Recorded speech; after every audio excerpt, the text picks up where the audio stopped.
ये कौवे देखो कौवे, ये देखो, ए कौवे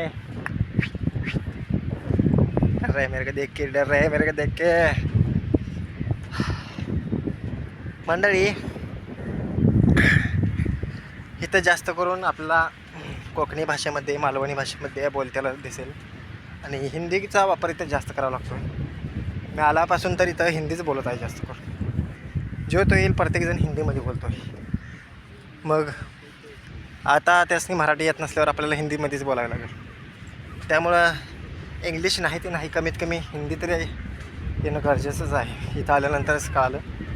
त्यामुळं आपण बोलण्याचा प्रयत्न तरी केलाच पाहिजे. हिंदी काय सरासरी प्रत्येकाला येतेच बोलायला, त्याचा काही विषयच नाही. त्यामुळं हिंदी ही मी जास्त इथं भाषा वापरलेली आहे.